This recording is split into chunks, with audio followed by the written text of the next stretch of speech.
Përgatituni për ndryshim të fortë të motit, paralajmëron meteorologu grek. Rreshje shiu dhe dëbore, duke nisur nga një valë e re e motit të keq pritet të godasë Shqipërinë në ditët e para të tetorit me rënje të ndjeshme të temperaturës, rreshje intensive shiu dhe stuhi.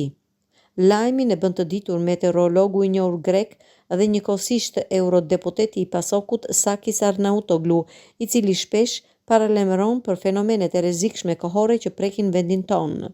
Sipas tij, e njëjtja 2 tetor do të sjellë rreshje të dentura shiu dhe dëbore në shumë zona të Shqipërisë. Konkretisht në veriun e vendit, nga Shkodra deri në Kukës dhe Peshkopi priten rreshje shumë të forta shiu, ndërsa mbi 900 deri 1000 metra lartësi do të ketë rreshje të dendura bore me shtresim të konsiderueshëm. Në zonat qendrore si Dibra, Bureli dhe Elbasani, rreshjet do të jenë po ashtu të bollshme, ndërsa në malet Korrab dhe Shebenik, dëbora do të nisë mbi 1000 metra me intensitet në lartësi më të mëdha, thekson meteorologu grek.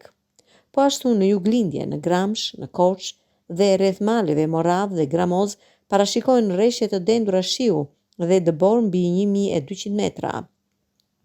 Ndërsa në jug, në Gjirokastër, Tepelen dhe Përmet do të ketë kryesisht rreshje shiu, ndërsa nuk përjashtohen rreshje bore në zonat mbi 1200 deri 1300 metra. Ndryshe, paraqitet situata në Bregdetin Perëndimor, nga Tirana e Durrësit deri në Vlorë, ku rreshjet do të jenë të pakta dhe të dobta, madje në disa zona mund të mungojnë fare. Moti i keq do të shkaktojë probleme në lëvizjen e automjeteve në disa akse malore. Zinxhirët do të jenë të nevojshëm në rrugën Shkodër-Kukës, në segmentin malor Burel-Peshkopi mbi 900 deri 1000 metra, në rrugën Elbasan-Librazh drejt Kufirit me Maqedoninë e Veriut mbi 1000 metra, si dhe në disa kalime malore drejt Korçës dhe rreth Gjirokastrës e Përmetit mbi 1300-1400 metra. Errat do të fryjnë të enjte në mbrëmje përgjatë vizë bregdetare nga Vlora deri në Shkodër, me shpejtësi 60 deri 80 km/h, që korrespondojnë me forcën 8 të shkallës Beaufort, ndërsa në brendësi të vendit era nuk pritet të kalojë forcën 5 deri 6 Beaufort.